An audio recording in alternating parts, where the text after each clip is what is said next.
which was really nice. So let's find Terry Enfield. There's Terry. And Terry, you want to? Sure. Yeah. Hi, guys. A lot of you may already know Roxanne because she's a member.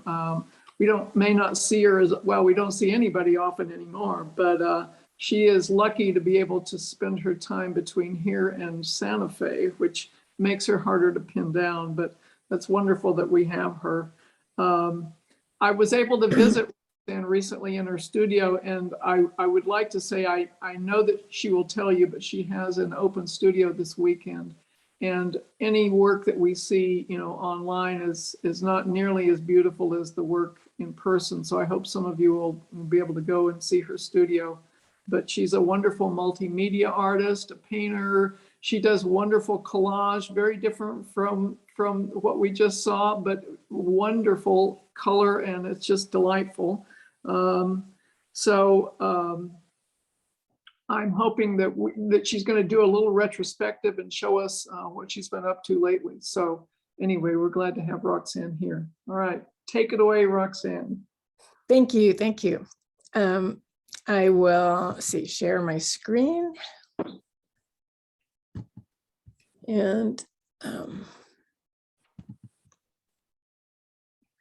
all right, and enter full screen there.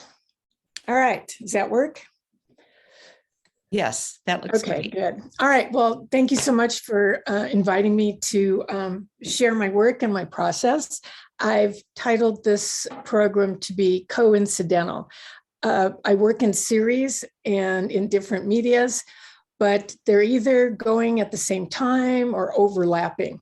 And actually looking back through work getting ready for this, I realized how much either on purpose or incidentally that they are influenced by each other, even though they're in different medias. So as I sat at my messy desk here, I thought, well, where should I start? And I have always enjoyed when presenters talked about kind of that creative gene and where that came from.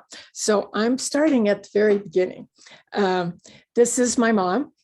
And yes, that's me back there in the corner with that dress, and that dress comes back. So, make note of that. But my mom was a seamstress. I mean, she made our clothes. They looked as beautiful on the inside as they did on the outside. And then later, probably in her 50s, she started weaving and working with beading. And her last work was these little small landscapes that were done in stitchery, and they were quite nice. And my dad was, the life of the party. He was Italian, and he could play anything on the, any music, any type of instrument. And you can see maybe why when I was little and I saw I Love Lucy for the first time, I thought it was about my parents, because my mom was redheaded, a little taller than my dad. My dad was very outgoing. I had a brother named Ricky. I mean, it was like, oh, this must be what all, families are like. Anyway, he was the gymnastics coach at the University of Northern Colorado. And he came from Brooklyn originally, and we would go back every summer. And no matter which direction we went and where we stopped, without notice, he would jump into a handstand. And my job as a little kid was to pick up the change from his pockets. So anyway, but when he retired, he had taken some art classes in college. And when he retired, he did hundreds of colored pencil portraits. So I think, the gene was there. So then there's me, and then my son, kind of full circle to his grandfather. He went to Brooklyn as a painter.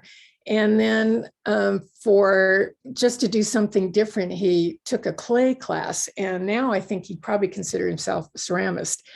And he does these, beautiful pots that I hope that gene will go on to this next little generation. Anyway, all right. So I had a BFA in drawing and painting, and I got a teaching certificate. So kind of played in a lot of different things, watercolor, and I actually did a little bit of weaving. But in the early 80s, because when you're a teacher, you have to recertify, I signed up for a class called paper making. And I didn't even know what it was. I had it was up in the mountains. It was for a week, and someone lent me their condo. So, I figured it couldn't be any better than that. And it was taught by Joan Hall. And this is a piece of Joan Hall's. She's, some of her recent stuff is working with environmental. I think she's pulling things out of the ocean and embedding them into her paper. So we would show up every day at class. She had made this 5 foot by 5 foot vat. You guys that know how to pull sheets, I mean, several of us could be there at the same time. And every day it was a different color. And I, thoroughly enjoyed it. We laminated paper. We used a vacuum press, but there was no discussion about how to dye paper or what else you could do with it. So when I came back, I was very excited about paper, and there wasn't the internet, so I couldn't look up, what else everybody was doing with it. So I messed around with it. And I ended up going to a lecture actually of Lynn Fife, who taught at the University of Colorado. And this is a very giant piece. She then did hand manipulation. Boy, I can't get that out this morning. Which a lot of people call patty caking it, but she talked about then having to rinse and, about the dyes. And so I really felt like that was something I wanted to do that I could work with. So I was obviously very influenced by her. So my very first series basically was these hand-pressed colors and shapes. I worked with different shapes. I tried to do them to make them look a little more three-dimensional. Did some commission pieces. And this was a piece for an invitation at the University of Colorado for a paper making show. And the kind of offset comment about this one was that I had it ready to go to take to the framers, and I'd laid it down on the floor next to the front door, and we kind of had light carpeting. And so all of a sudden, these cousins of my husband show up that he hadn't seen in 30 years, and they walked in and kind of looked at the carpet and then went over and wiped their feet on it. And I was oh no. And it happened so fast. I was in shock. I couldn't say anything. So anyway, I had to go back and, take each color apart, rinse each color again, and put it back together. Oh no. I started experimenting with then bowl shapes using the same technique. And then I did a lot of jewelry in paper making too. So at this point I was, doing some fairs and things like that. Roxanne, what is that technique called again? What is that technique called? With the paper, yes. I used to call it patty caking. So it's, hand manipulation, basically. So now all of a sudden my teaching schedule, they added a painting class, and I really hadn't done much with acrylic paint and painting. So I spent some time, learning that again. And I started doing these landscapes kind of in this style, and, really working with kind of color combinations. That's always kind of been my interest, I think. This was from a photograph of my dad that had been in black and white, but I put that into color. So I was doing, a lot of these landscape paintings. And then about this time, I was finally able to go full-time, just doing my art.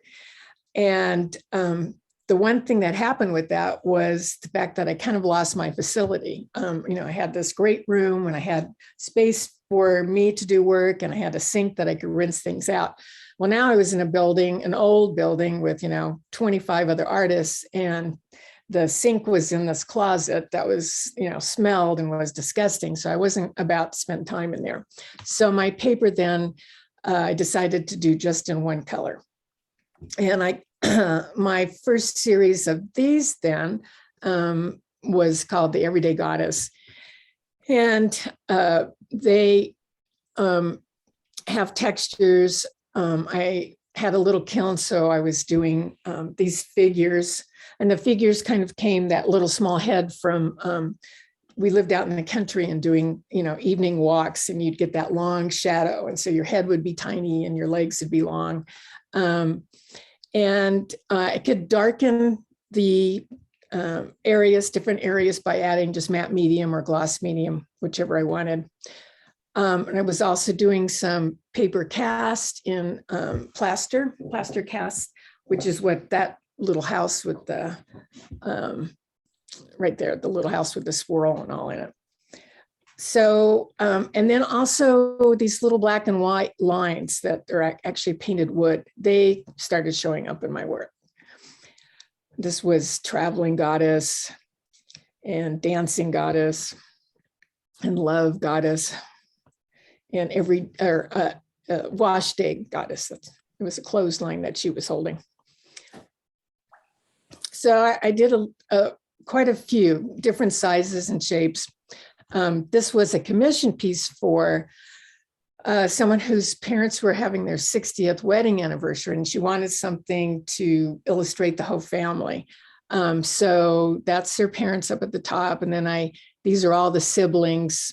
And then if the siblings had kids, I did, kind of a clothesline that had how many kids they had on it. And then they had one that had passed away. So that's the little angel in the corner.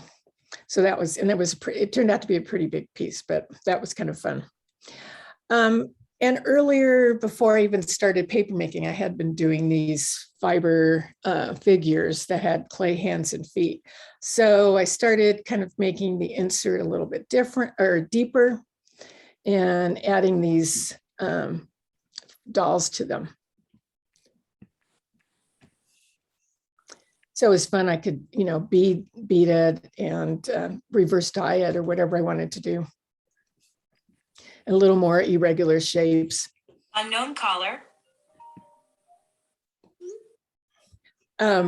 This one, I had another studio now, and it wasn't in a great part of town, but it was close enough that I could walk once in a while. So in the morning, I'd be walking there and the ground would just be, it was like it had diamonds on the ground. It was just shimmering with this, reflective things. Well, it was broken, window glass from cars. So I started gathering all that up. So this piece is stuffed with all this broken window glass. And then it's embedded in the piece too. The little clouds here are copper enamel. I used to teach jewelry. So, I was pulling out all my little tools that I do. So as this all progressed, I started working on just kind of shapes and textures, still adding the clay figures. And I did quite a few that were actually just large rectangles that I divided up. And eventually I was doing these little colored pencils and inserting them that you can see at the top here. So I was adding that to the piece too. And these little colored pencils then became my ideas for my painting. So my paintings changed here. The black and white lines showed up. I'm just dividing it up. There's, different little scenes.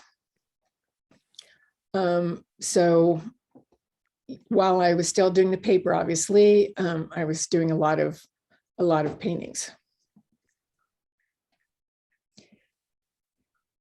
Still kind of working on, color combinations.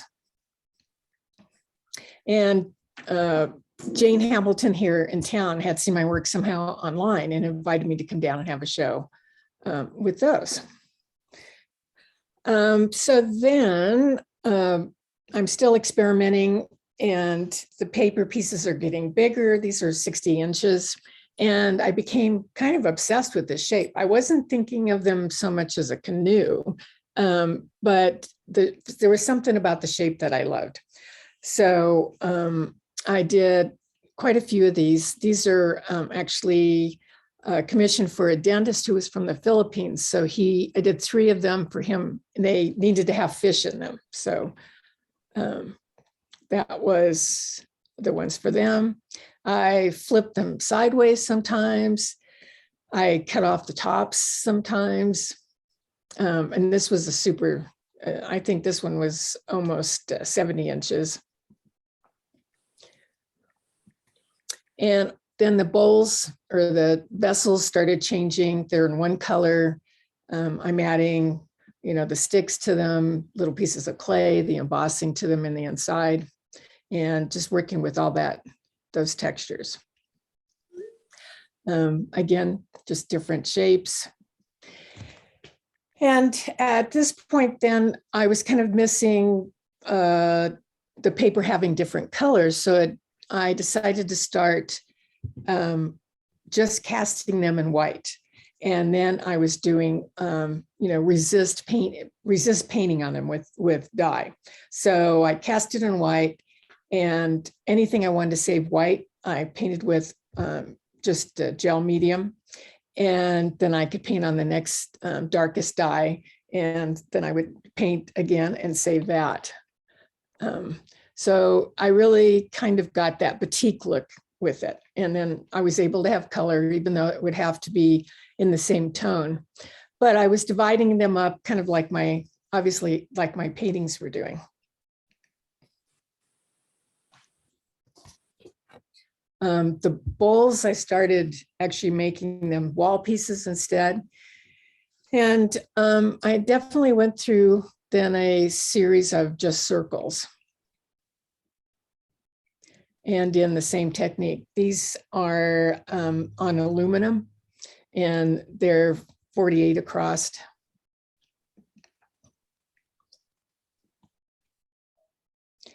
And I had a couple of different shows then with the paper and the two types, just the solid and the other.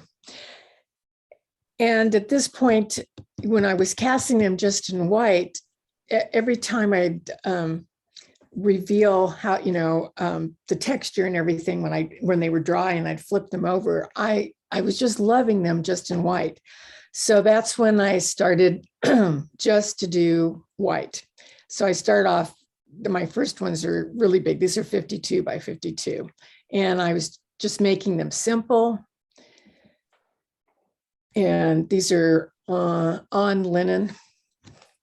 So I really felt like I made this jump to being more sophisticated and a new direction that I wanted to go in the paper.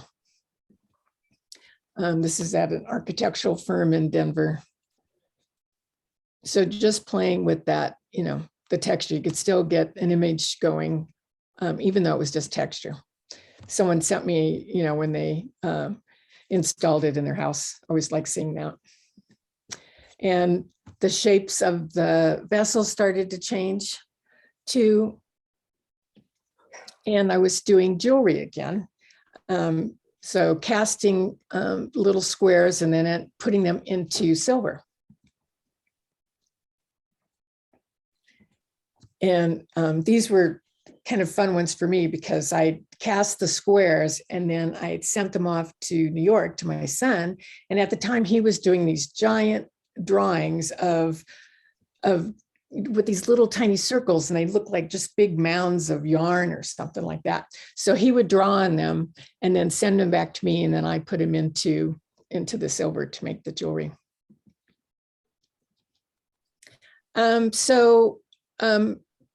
Lines became something that I really noticing and enjoying. And so I started these paper pieces these are on linen. So the paper is only the lines. You can tell a little bit more that that's the linen part.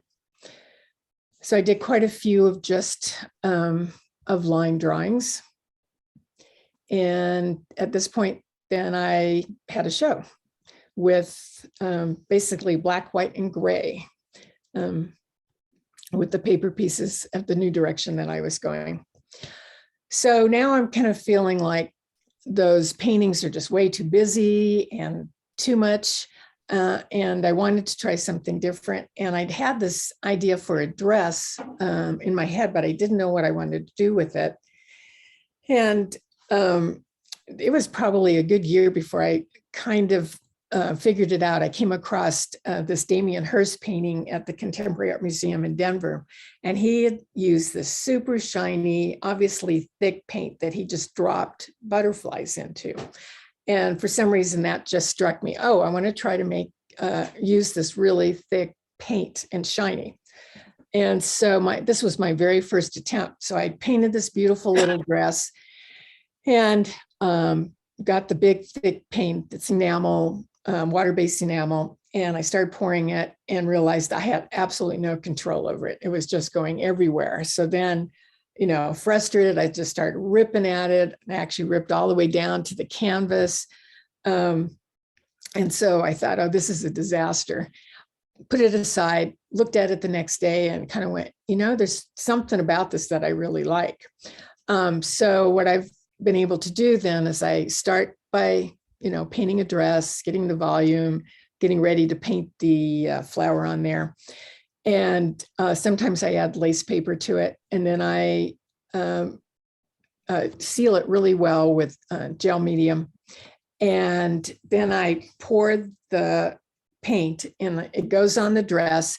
But I realized that when it's thick enough, but dry enough, I can actually cut through and rip it back off again. And sometimes it's too thin, just because the way, when the canvas is flat, it might sway a little bit in the middle. So sometimes it's much thicker there. And so then sometimes it just squishes out. And once it squishes out really thin, I can't do anything about it. So there's a little bit closer up so you can see how thick the paint is. And you can't tell how shiny it is because photographing white is difficult, but, and you can see the lace paper that I've added to it. So I've done, yes, a very large series of these dress paintings. And yes, that's that I thought maybe it was my mom, but I believe that was the dress that I was in. I must have really liked that dress back when I was 5 or 4 or whatever that was. You're beautiful. All sorts of colors, shapes. I've tried to do different ones. This one is 84 inches tall by 56. So that was the biggest one I had ever done.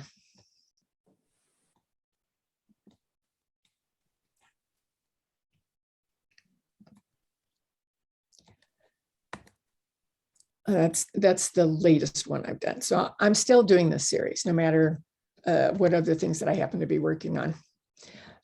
So I had my first show. I was pretty excited about it. I have done some that are diptychs. You can see the kind of the crack in this painting on the right. So on 2 panels. And it felt like a pretty successful show. So why I continued doing those. And, I love when people send me pictures of where they have installed them, and a lot over fireplaces, which seems kind of odd, but, in all sorts of different rooms and situations.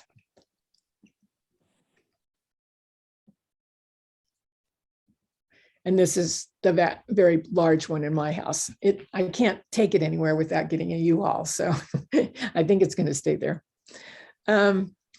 So then I was getting ready for another show, and it was in a bigger gallery. But at this point, purposely, I thought I want to have something in paper that relates to it. So I made these basically watermarked dresses that you see standing in the middle in there. And they're in giant plexi boxes. They're about 56 inches tall. And they need to have either a light behind them or a darker surface behind them for it to show up. Otherwise, if the light is even on both sides, it's a watermark, basically. You don't see it. But once you highlight it from one side or the other, you'll see the dress that's there. And I put them in plexi boxes. I wanted them to seem precious somehow, but yet, I have them hanging by just threads and little wooden pegs at the top just to get that clothesline kind of thing. So Oh, this one was at the biennial in Colorado, state of the art. So then I had a show with just the paper dresses. And I obviously had a lot of energy because I painted all those walls and got all these boxes made. And that gray square that you see back on the right-hand side, I painted the wall gray, and there's 90 little dresses that are pulled as sheets. So the screen has tape everywhere except for the dress shape. And the reason I did these, why I did 90 of these, was my dad had passed and I had just gone in for my regular physical, and the doctor could tell I was still grieving about this. And she said, well, give it 90 days and I think you'll start feeling better. And so as every day is, each one I would pull, it had a different, just a little bit different shape, just like every day is a little bit different. So then I wrote, wait, one more shot of these. So these were ones that could just be on a shelf.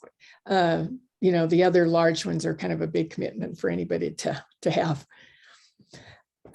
So then I separated all those little 90 ones, and I had just finally figured out how to do an image transfer onto the paper that's not any sizing on it and still soft. So I found out that I could use self-leveling gel and 3M, kind of looks like an opaque projector paper that has a little bit of film on the back. And when you put that onto the paper, the gel, and roll the opaque projector piece across the top of it, it'll remove that film off the back of the piece and you can get the image to transfer to it. So I did a series of these, so wall pieces with the plexi boxes again, but then with image transfers on those. And I also did a series of houses. We were in the process of looking for a new house. So you know how that kind of becomes so important. In fact, this one was called House Hunting because this one has, the house we went into had too much furniture. In the middle one, there's little wasps that you can't see exactly there, that had wasps in the eaves of all the outside of the house. And then this one had too much wallpaper. So that's why that was called House Hunting. So this whole time in Denver, it's first Fridays, and here it's first Saturdays, but first Fridays in Denver, and all the different studios I was in, I was always open for first Fridays. And at some point, I started watching these people come into my studio and thought, they seem like artwork to me. Sometimes they match. Some people just have great personalities. So I just started taking photographs of, not knowing what I was going to do with them, of people coming into my studio. And I then also did family. And I decided to take little 8x8 canvas panels, and I drew from the photograph on there, and did it first in blue. It's not the same one. I just didn't have another shot of that one, but did it in acrylic paint. And I used that same white paint that I was using to pour with, but when you paint it on, it's all kind of gloppy on there, which I felt like gave the canvas some depth to it. And I had the streaks coming down, just like, in the dresses. Anyway, I started doing some of them, and then I did a lot more, and I ended up with 88 of them. And about the last 6 months of taking pictures of people, I had noticed how interesting it was how they would decide how they were going to stand with each other. And maybe it had a lot to do with their relationship, or, for example, one couple figured out how they were standing. And then after I took the picture, they kissed. But when he turned around, he wiped it off. And I'm just thinking, what does that mean? Was she just a sloppy kisser, or, he just couldn't wait to get it off his lips? But anyway, so I started actually taking video then of them at the same time. And then I would just take one frame to do the painting from. But during the show, then I hung a piece of plexiglass, and I had just made everything, the video just in black and white with no sound. And I had a projector behind there. And so I showed, it was just this running clip of different ways that, people acted together before and after they had their pictures taken. So then I was thinking, all right, 99 or 88 of these little things, and I don't know who any of these people are. Basically, I thought I'm just going to be stacking these up, but actually a group went to a bank, and this was an insurance company that bought quite a few, plus had me do some of their staff. And this is the Colorado Convention Center, and they bought a section of them too. And I'm not a portrait painter, because that's me down here in this front one. So, I don't claim to be a portrait painter. But since moving down here to Tucson, I actually have done some that are much larger. These are 26 high instead of 8 inches. And this one was a commission. So, it a little closer to what they look like, just because I had a little more area to work with to get that, get the image a little bit better.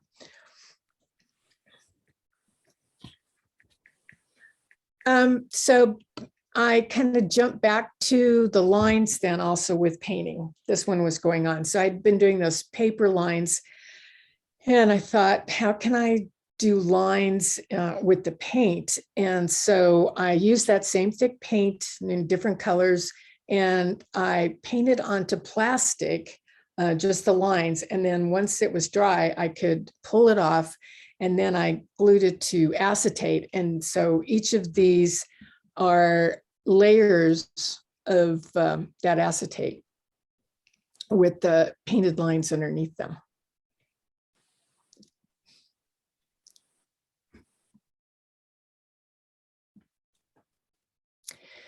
And then somehow, without really thinking about it, my lines jumped to the paper. So I was casting just a large white piece that had textures.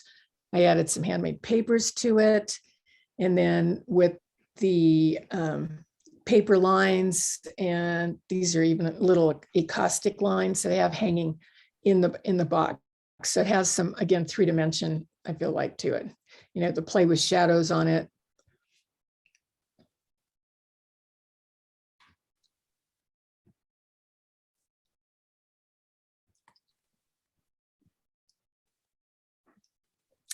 And I did a whole series of smaller ones too. So back to painting now. I've jumped, started a new painting series, and took that image transfer knowledge and did that onto the canvas. Did a lot of marks so that I felt like I had some lines in there, was adding some paper, but pretty much just monochromatically, just kind of subtle landscapes. And these are canvas, but I just painted on the flat canvas, it wasn't on a stretcher. And then I put these under glass.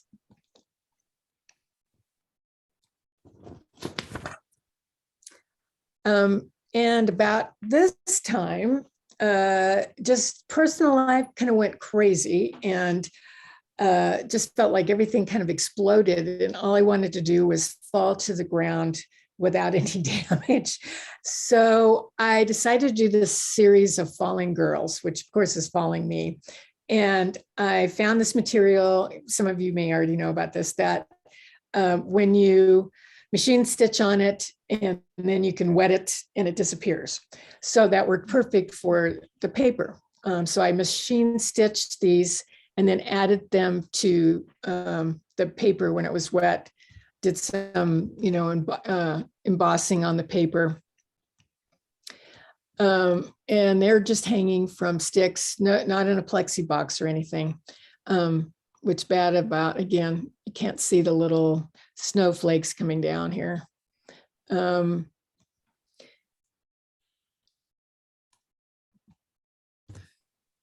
Just, gently falling, but the dresses are there. This one was called Falling into Line. This one you hardly see the embossed flowers at the bottom. And so I had a show of all of these. Plus, then my vessels were getting bigger. These are 23 inches tall and pretty much 23 inches wide. And I was taking string and pulling that through pulp too to make some other shapes. And so that was part of the same show.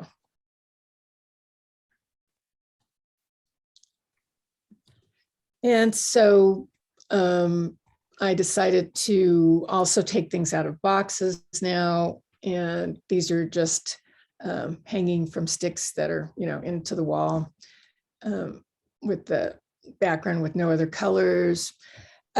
This was a commission that it was a family center at a new complex in Denver, and they wanted a 12-foot by 6-foot piece, and they wanted lines, but they wanted them to be really textured. So I'm working on plexi and couching paper on there, letting it dry just a little bit, and then I'm pushing it back together into these lines.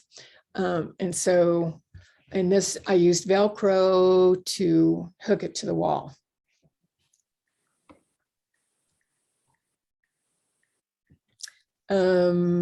And these were just last year. These were for a residence, a condo residence. It's in their lobby. And there's one in black. So then the paintings were getting a little more involved again. The image transfers on there, adding maybe a little more color, still mark making. And then the pandemic hit, and this is what I did last year, basically. So I'm getting more and more paper and collaging it. Sometimes I'm painting over the paper that I've put down already. Getting a lot of movement, I feel, in the pieces.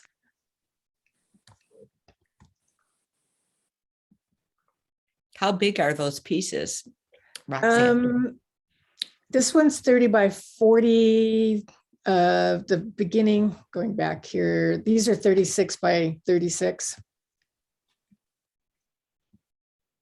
This one's, I think, only 24 by 24. This one is 30 wide there, or tall, but see, 30 by 40. So this one is 52 by 30, and a diptych. 36 by 36. These are a diptych, but they're both 36 by 36.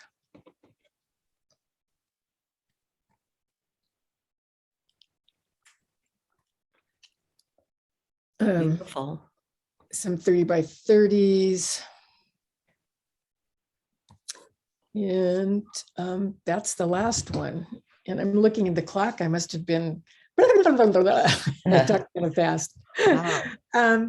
Yeah, so I do have open studios at my house or my studio at home on Friday, tomorrow from 11 to 3, and Sunday from 11 to 3. And then I also have a little show space that I share with someone down at the Seinfeld warehouse, which is on 6th Street and 9th Avenue, I think it is, down in that horrible construction area. But I'll be there from 11 to 5 on Saturday. So I'd love to have anybody come down and stop by. Oh, that's wonderful. Your work is just amazing, and you just produce so much and such varied work. I know. I was looking back through, I had over 450 paper pieces and over 500 paintings that I needed to reduce it down and make some coherent, sense to it. So Oh my gosh, it's just amazing what you do. I loved it. thank you. We have comments here. People are like, wow. Myrna asked, do you use plaster casts for the bowls? No, No. no, I use anything plastic. So I kind of take big hunks of plastic. You can get those at a plexiglass. Sometimes they even have it at Home Depot or something. And so I pretty much just make my own. Okay. I'm going to open this up to everybody. If you want to unmute yourself and ask, a couple of people have said the address of your home studio for a Sunday visit, or It is, 1216 North Bedford Place. I think wasn't it in the e-news? I think it was listed in there. Might have been. Okay. Can somebody tell me that if it was in the e-news? I'm not sure. Bedford Place, but anyway, great. Who else would like to talk to Roxanne for comments? What paper pulp do you use? Do you use cotton rag, or especially for your very large rope thing that you're making? Yeah, it's cotton, and it's the shortcut. So I start with linters and grind that up just in my blender, and it seems to work. I've gone through a few blenders, but so for your larger works that you just showed us in the last several of the last slides, are they all on canvas, or do you use other forms like wood panel or anything like that to do anything on? So far it's just been on canvas. I've been playing with the idea of maybe trying some panel pieces, but I think painting, and sometimes I really like that texture of the canvas, and sometimes it picks up, little darker areas and things. So I might have a hard time giving that up. I don't know, but I've been thinking about it. But so far, it's just been on canvas. Thank you. Yeah, I love the red dress, and I love the dress, how it follows you through in your work too. Yeah. For something I was only going to do one, it's kind of weird. Yeah, that it was a happy mistake, and that it's been such a fun thing to do, and scary. I mean, it's that whole thing of, and especially for me, of not trying to be perfect. It's like I paint this perfect dress, but then I kind of have to let it go because it disappears. So I get nervous every time, but so far it hasn't been I've only had like one that I waited too long. I've gotten up in the middle of the night to make sure that it wasn't time for me to start cutting this off. So okay, wow, the time just right. I mean, they're just so unique. I just love them. They're Thanks. very cool. I also love how talented your family is with your son and your mother and father. So there must be some kind of, maybe that's that left brain. There's no engineers in the family. Let me put it that way. So, maybe there is no left brain anywhere. But I think it's always fun to find that out about people. Excuse me, Roxanne, I just checked on the e-news and I didn't see the address. If you repeat it again, I'll put it in the chat. Okay. 1216 North Bedford Place. Okay. But also, Roxanne, there is a open studio tour website, correct? Right. Which has the addresses on there. Yeah. Which is times. Yes. So we should probably get that in the chat also. So you're saying that open studio tour is going this weekend and next weekend? This weekend is the last of it. Started on the 3rd and goes through Sunday. Okay. I know. I didn't seem to be much publicity about it. Didn't seem to be out there. So, Yeah. What's the time on Sunday? 11 to 3. I am so happy to see all this collage. And when you decided to do day collage where you're tearing pieces off, I bet you were really nervous. Roxanne, could you tell us a little bit more about your thesis that concerns style? I thought that was a really fascinating. Didn't you say it was about style? I think that was the woman just That was before. Jenny. Yeah. Oh, that was Jenny. Oh, well. I have opinions about style, but I didn't do a thesis on it. This collage, one of these collages, is one of them the one I saw in Santa Fe at the gallery? Yeah. Tell us about that. Yeah, Owen Contemporary on Canyon Road started showing my work this summer, and pretty much I just am stocking them. So yes, so far everything but there's 3 or 4 that aren't there or weren't there. So yeah, that's my main. I thought I'd try to get another gallery maybe, but they take me a while to do. It's like a good month, which that's not very many a year. So I don't think I can handle another place and do anything else with myself. So Yeah. So your own home studio must be fairly large if you're making paper and your large scale.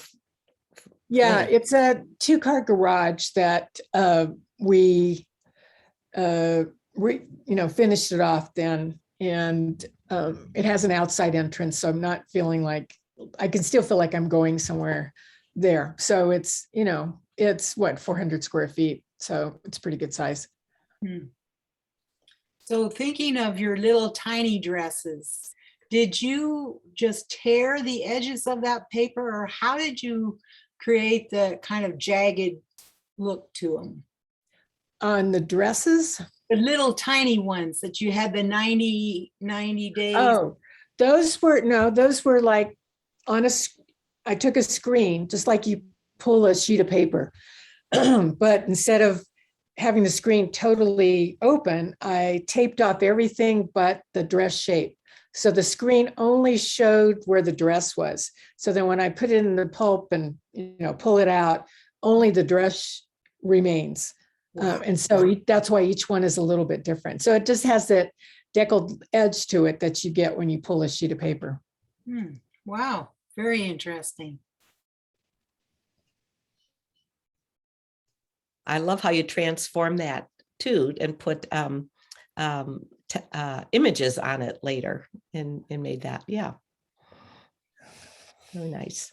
Roxanne, this is Linda. This is the first time I've seen your segmented pieces with the black and white lines, and I love those, as well as the aluminum-based wall pieces. Thanks. And yeah, and I also love the white dress with the image transfer on it. And you've just been so busy. I can't wait to see you. I'll try real hard to stop by on Sunday. So good. Okay. Fantastic presentation and just a mound of work. Yes, I don't do anything else actually. So yeah. And you're a jeweler also, making jewelry, or you have made jewelry. Right. I love that. It's from teaching. I had to teach clay, and I had to teach painting and drawing, and I had a jewelry class, and it was always fun to take classes and learn how to do all this stuff. So I don't think I'm proficient really in any of those things, but enough to do what I want to do, I guess. So Is your son able to make it as an artist on his own, or is that a side gig? He does some art handling. So he works for several galleries, will hang their shows or go to, it's kind of I think it's kind of exciting. They'll sell something in, some mansion on Park Avenue or whatever. So he gets to go in and hang it up for them in their house and things like that. So And then he does there's a couple of artists that he does the drawing for them. I mean, I always joke with him like, well, what did they do to it? And he goes, they sign it. So he, I mean, there's, that it's just good months and bad months. So, but his wife is a fashion designer for Michael Kors. And so, and he kind of helps with the daycare then whenever, somebody needs to stay home because they're sick. So, I mean, they kind of worked out this thing. So, but he's been there for, 15 years now and has, seemed to have figured it out. So Good for them. Yeah, Yeah. that's great. Yeah. Yeah. I love the picture of your granddaughter with the big pot. Yeah. Yeah. Darling. Anybody else have any comments? Your Everybody- mid-century modern appeal comes through in your art, especially your dresses. So it's great fun to see that. And of course that your purple one, I think it was purple, fits so beautifully in your home. Yeah, I think I am attracted to mid-century things. So they're obviously it generates out somehow. And why that image? I mean, I can't seem to draw any other kind of dress. It's just so I don't know.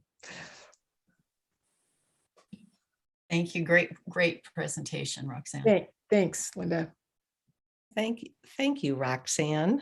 I'm going to remove the spotlight. Do you want to stop sharing? Let's see. Stop sharing. Stop Okay. sharing. Okay. And I think that's about it. Thank you, Roxanne. That was a great program. We loved it. And thank you all for coming today. And we'll see you in January at our next meeting. We're hoping to have a live meeting in March at St. Francis.